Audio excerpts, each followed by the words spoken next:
Hello dear students, today we are going to learn and understand how to solve practice set 14.2 of chapter number 14 compound interest from 8th standard mathematics. Textbook मध्ये page number 93 वर practice set 14.2 दिलेला आहे.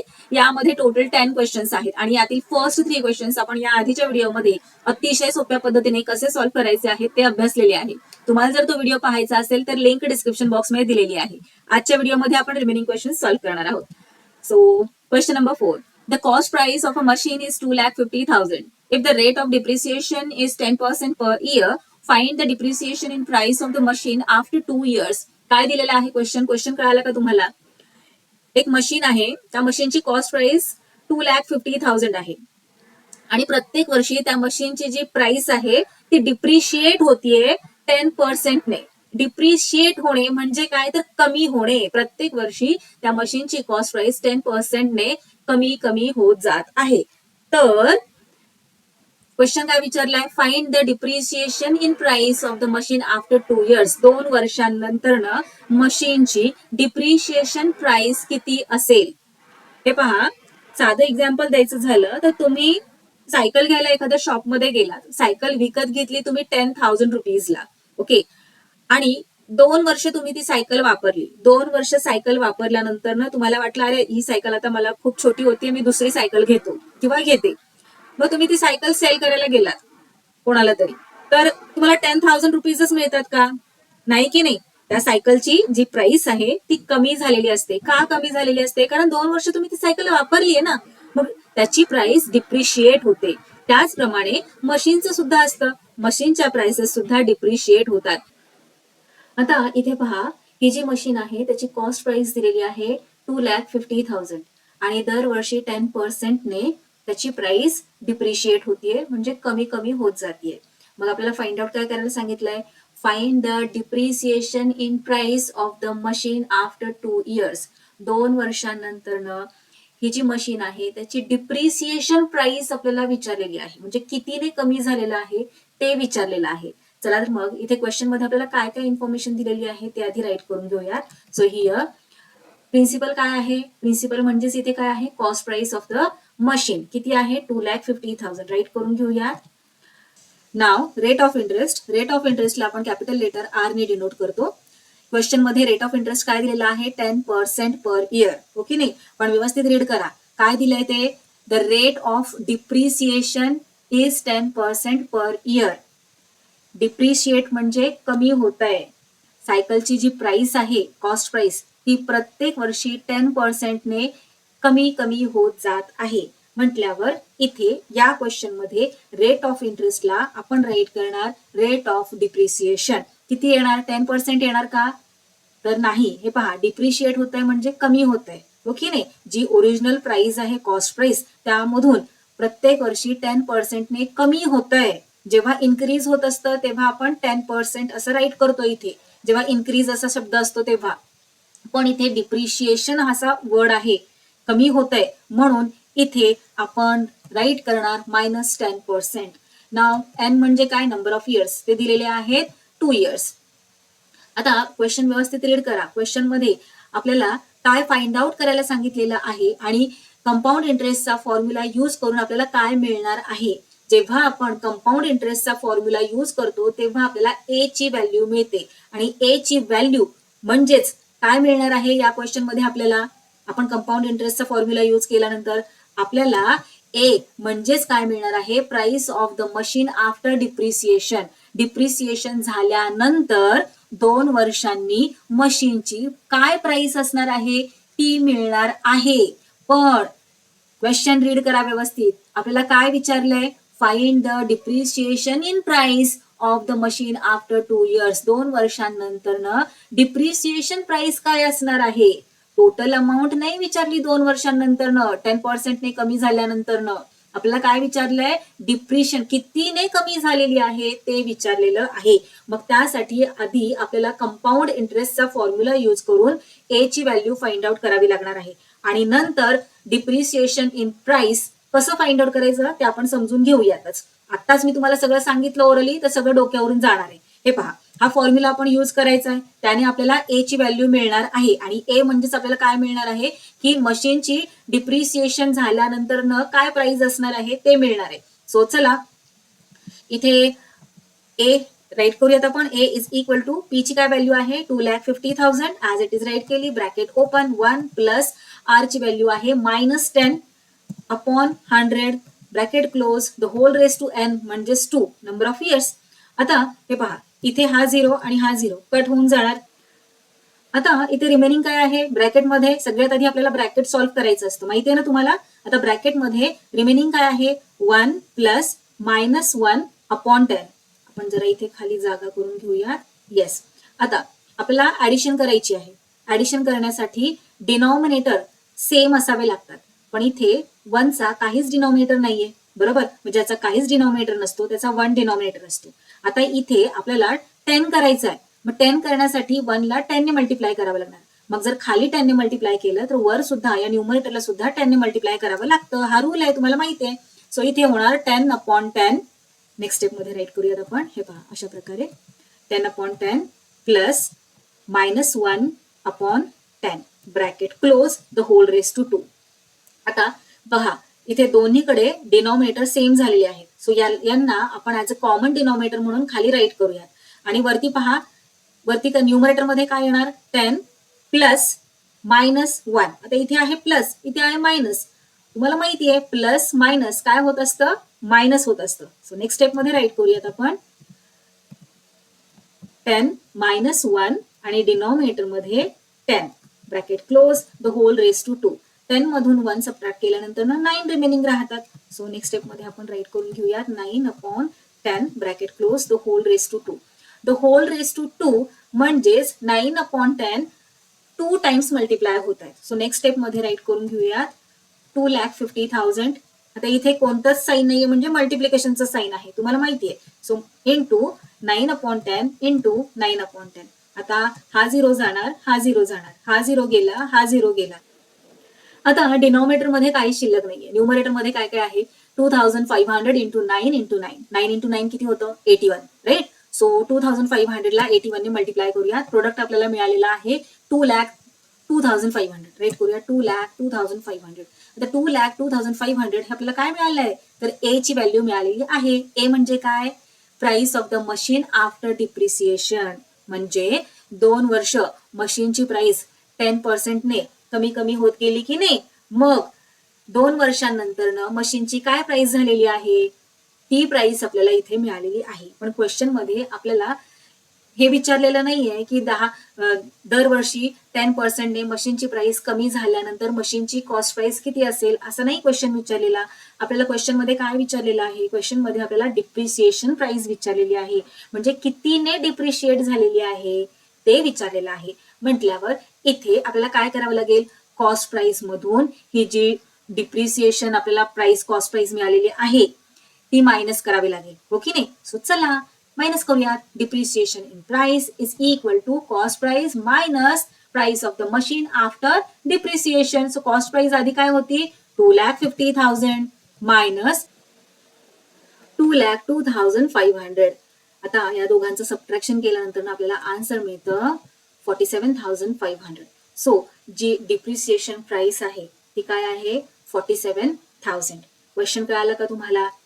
दरवर्षी 10% ने या मशीनची price कमी होतीये हो की नाही. मग किती कमी झाली 2 वर्षांनंतर तर 47,500 इतकी प्राइस कमी झालेली आहे. चला फायनल आन्सर राईट करूयात. The depreciation in price of the machine after 2 years would be 47,500.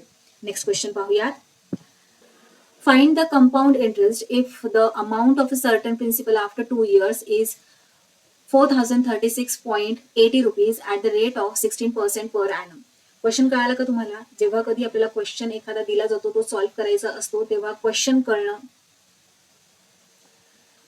Find the compound interest if the amount of a certain principal after 2 years is 4,036.80. Find the compound interest if the amount of a certain principal after 2 years is 4,036.80 rupees at the rate of 16% per annum. Question व्यवस्थित कळाला का.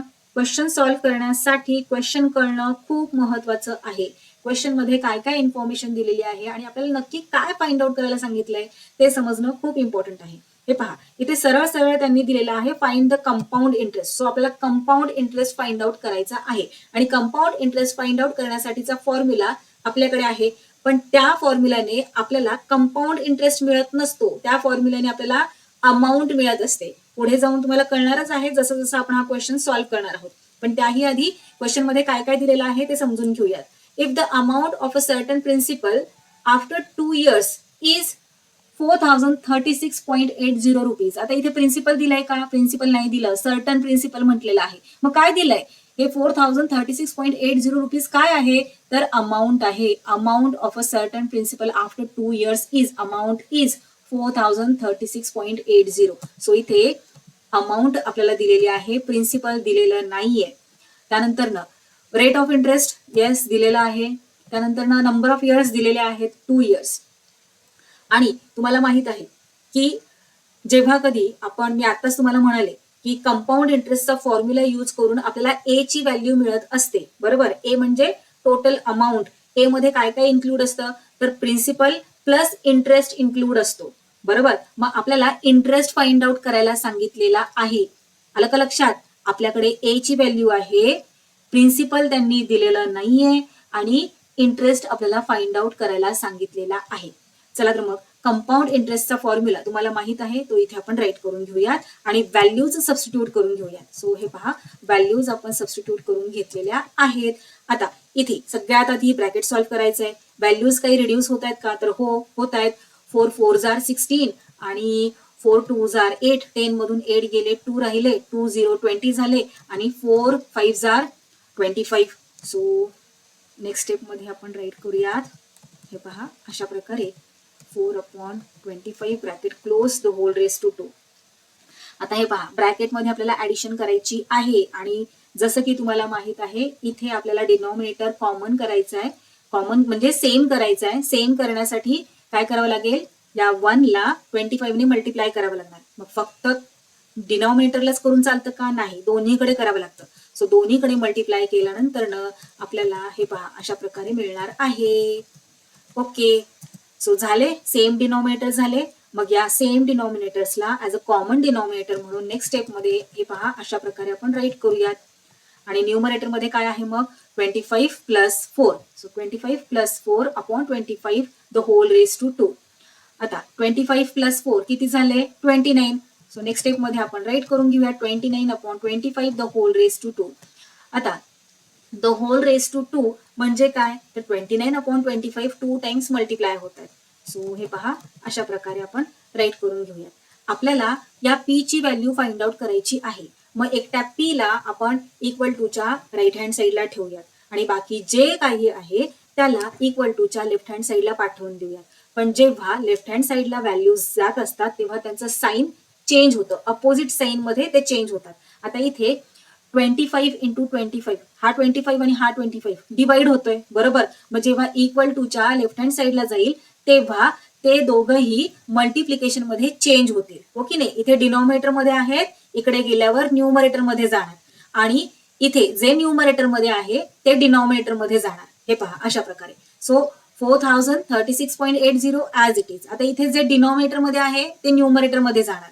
So 25 into 25 into 25. Okay, आता इथे 25 into 25 कसं काय झालं असा प्रश्न काही मुलांना येऊ शकतो. पण हे पहा, जेव्हा कधी आपण असं मल्टिप्लिकेशन करत असतो तेव्हा काय करतो? न्यूमरेटरला न्यूमरेटर बरोबर मल्टिप्लाय करतो, डिनॉमिनेटरला डिनॉमिनेटर बरोबर मल्टिप्लाय करतो. म्हणजेच हे ऍक्च्युली कसं आहे? 29 इंटू 29 अपॉन 25 इंटू 25 आहे. म्हणून इकडे जे डिनॉमिनेटर मध्ये आहे त्यांनी साईड चेंज केल्यानंतर न्यूमरेटर मध्ये ऍज इट इज जाऊन बसलेलं आहे.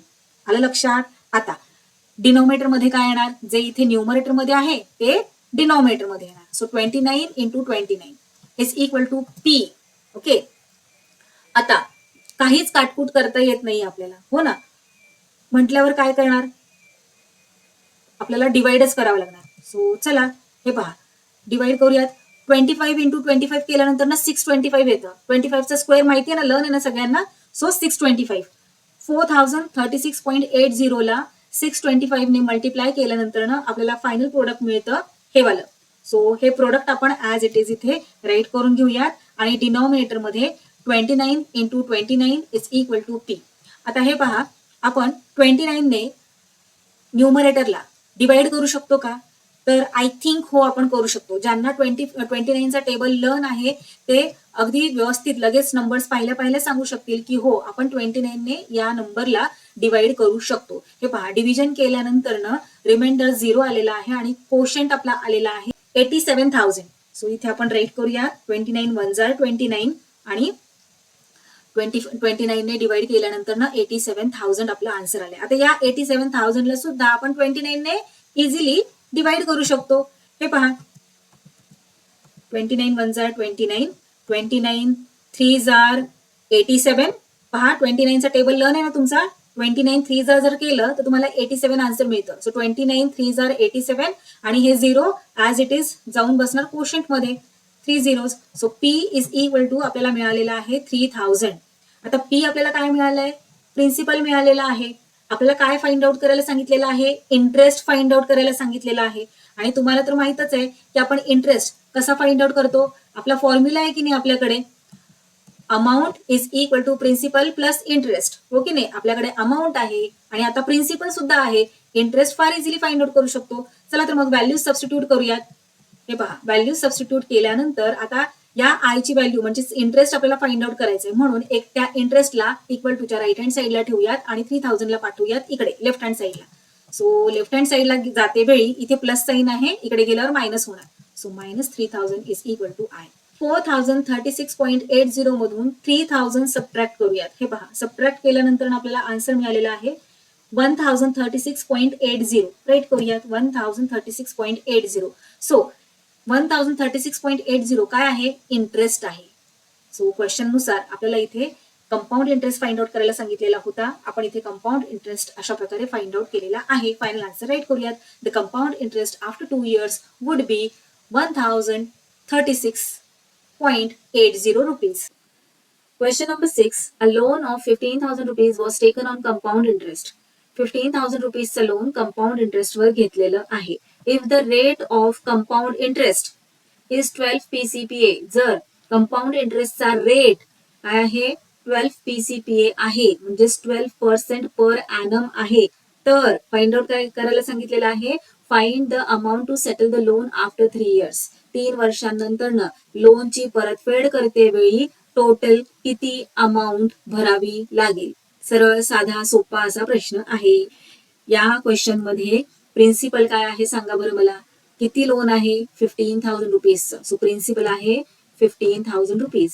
त्यानंतर रेट ऑफ इंटरेस्ट काय आहे? रेट काय आहे? 12 PCPA. 12 PCPA म्हणजेच 12% per annum. Let's write here 12 PCPA. आता एन म्हणजे नंबर ऑफ इयर्स. किती आहे? 3 years. Let's write here. आणि आपल्याला टोटल अमाऊंट फाइंड आउट करायची आहे. ओके नाही? सो चला कंपाऊंड इंटरेस्टचा फॉर्म्युला आपण यूज करूयात. हा फॉर्म्युला यूज करून आपण फार इझिली सांगू शकतो की किती अमाऊंट आपल्याला भरावी लागणार आहे. हा फॉर्म्युला यूज केल्यानंतर ना आपल्याला अमाऊंटच तर मिळते, माहितीये तुम्हाला. ओके नाही? टोटल अमाऊंट मिळत असते हा कंपाऊंड इंटरेस्टचा फॉर्म्युला यूज केल्यानंतर. चला तर मग व्हॅल्यू सबस्टिट्यूट करूयात. So amount is equal to P म्हणजे काय आहे? Principal 15,000 rupees bracket open 1 plus R ची व्हॅल्यू आहे 12 अपॉन 100 ब्रॅकेट क्लोज. एन ची व्हॅल्यू आहे 3. ओके, आता सगळ्यात आधी आपल्याला हे ब्रॅकेट सॉल्व्ह करायचं असतं. मग चला या फ्रॅक्शनची व्हॅल्यू रिड्यूस करता येते का ते पाहूयात. इथे 12 आहे आणि इथे 100 आहे. सो येस करता येणार आहे. 4 ने आपल्याला या दोन्ही नंबर्सला डिवाइड करता येणार आहे. सो 4 3 जार 12, 4 2 जार 8, 10 मधून 8 सबट्रॅक्ट केल्यानंतर 2 रिमेनिंग राहतात. सो 2 0 20 झाले. 4 5 जार 20. सो इथे 3/25 झालेलं आहे. नेक्स्ट स्टेप मध्ये आपण राईट करून घेऊयात. हे पहा अशा प्रकारे. आता 1 प्लस 3/25 ऍडिशन करायची आपल्याला. पण ऍडिशन करते वेळी आपल्याला माहित आहे की डिनॉमिनेटर्स आपल्याला सेम करून घ्यावे लागतात. 1 चा काहीच डिनॉमिनेटर नाही म्हणजे 1 डिनॉमिनेटर आहे. बरोबर? मग या 1 ला 25 करण्यासाठी आपल्याला 25 नेच मल्टिप्लाय करावं लागणार. मग जर खाली 25 ने मल्टिप्लाय केलं तर या वरती जो 1 आहे न्यूमरेटर मध्ये त्याला सुद्धा 25 ने मल्टिप्लाय करावं लागतं. So 25/25 plus 3/25. ओके नाही. सो इथे आपण नेक्स्ट स्टेप मध्ये राईट करून घेऊयात. आता इथे 25 इथे 25. सो त्याला आपण हे पहा इथे आधी असं राईट करून घेऊयात म्हणजे तुमचा गोंधळ होणार नाही. आता इथे 25 आणि इथे 25 ऍज अ कॉमन डिनॉमिनेटर म्हणून आपण त्याला राईट करू शकतो. राईट करून घेऊयात. हे पहा अशा प्रकारे. आणि न्यूमरेटर मध्ये काय येणार 25 plus 3 bracket close the whole raise to 3. 25 plus 3 किती झाले 26, 27 and 28. So 28/25 bracket close the whole raise to 3. The whole raise to 3 म्हणजेच 28/25 किती टाइम्स मल्टिप्लाय होत आहेत 3 टाइम्स मल्टिप्लाय होत आहेत. हो की नाही. So let's write here 15,000. आणि आता इथे काय साईन येणार मल्टिप्लिकेशनचं साईन येणार आहे. कोणतंच साईन नाहीये इथे म्हटल्यावर मल्टिप्लिकेशनचं साईन असतं. So into 28/25 into 28/25 into 28/25. Okay. आता या 25 ने आपण 15,000 ला डिवाइड करू शकतो का तर हो करू शकतो. 25 चा टेबल लर्न आहे ना तुमच्या. जर लर्न नसेल तर लर्न करून घ्या. आणि इथे तुमच्या सोयीसाठी मी 25 चा टेबल राईट करून घेतलेला आहे. आता हे पहा 150 150 कोणत्या प्लेसवर आहे 6th प्लेसवर आहे. हो की नाही. सो 25 6 जार 150 आपण इथे करू शकतो. 25 1 जार 25 आणि 25 6 जार 150 आणि हे 2 zeros. सो इथे किती आलेला आहे 600. पुन्हा 600 ला आपण 25 ने इझिली डिवाइड करू शकतो. सो 25 1 जार 25 आणि 60 तर नाहीये 25 च्या टेबल मध्ये पण 50 आहे. हो की नाही. 25 2 जार 50. 60 मधून 50 सबट्रॅक्ट केल्यानंतर ना 10 रिमेनिंग राहतात. सो 10 आणि हा 0 किती झाले 100 आणि 25 4 जार 100. आता 24 ला आणखी आपण डिवाइड करू शकतो का या 25 ने नाही करू शकत. हो की नाही. सो आता न्यूमरेटर मध्ये जे जे आहे ते आपण सगळं इथे राईट करून घेऊया. 24 इंटू 28 इंटू 28 इंटू 28 आणि डिनॉमिनेटर मध्ये एकटा 25 शिल्लक राहिलेला आहे. चला तर मग आता 28 चा क्यूब माहितीये का तुम्हाला. क्यूब का म्हणते मी कारण 28 3 टाइम्स मल्टिप्लाय होतोय. ओके नाही. बऱ्याचदा मी तुम्हाला सांगितलेलं आहे 30 पर्यंतचे क्यूब्स आणि स्क्वेअर्स लर्न करून घ्या. नाही लर्न केले तर तुम्ही हे पहा असे मल्टिप्लिकेशन करून सुद्धा करू शकता पण तुमचा फार वेळ जाणार मग एक्झाम मध्ये. सो हे पहा 28 इंटू 28 काय आलेला आहे प्रोडक्ट 784. आता या 784 ला पुन्हा आपल्याला 28 ने मल्टिप्लाय करावं लागणार. मल्टिप्लाय केल्यानंतर ना प्रोडक्ट आपलं आलेलं आहे 21,952. आता याला आपल्याला 24 ने मल्टिप्लाय करावं लागणार. सो हे पहा 24 ने मल्टिप्लाय केलं आपल्याला हे प्रोडक्ट मिळालेलं आहे 5,26,848. लेट्स राईट हिअर आणि डिनॉमिनेटर मध्ये 25. आता या नंबरला 25 ने आपल्याला डिवाइड करावं लागणार आहे. चला तर मग डिव्हिजन करूयात. हे पहा इथे आपण हे डिव्हिजन करून घेतलेलं आहे. सो डिव्हिजन केल्यानंतर कोशंट आपल्याला मिळालेला आहे 21,073.92. So let's write here 21,073.92. So हे काय आपल्याला आन्सर आलेला आहे ए. आणि ए म्हणजे काय तर टोटल अमाऊंट. हो की नाही. टोटल अमाऊंट मध्ये काय काय असतं तर प्रिन्सिपल असतो आणि इंटरेस्ट सुद्धा असतो. हो की नाही. अमाऊंटचा फॉर्म्युला माहिती आहे ना तुम्हाला. Amount is equal to principal plus interest. So हे जे आपल्याला मिळालेलं आहे याच्यामध्ये प्रिन्सिपल पण आहे आणि इंटरेस्ट सुद्धा आहे. Total amount. आणि क्वेश्चन मध्ये आपल्याला तेच विचारलं होतं की 3 वर्षांनंतर ना संपूर्ण लोन फेडण्यासाठी किती पैसे भरावे लागतील किती टोटल अमाऊंट भरावी लागेल. सो टोटल अमाऊंट भरावी लागणार आहे 21,073.92 rupees. Let's write here our final answer. The amount required to settle the loan after 3 years is 21,073.92.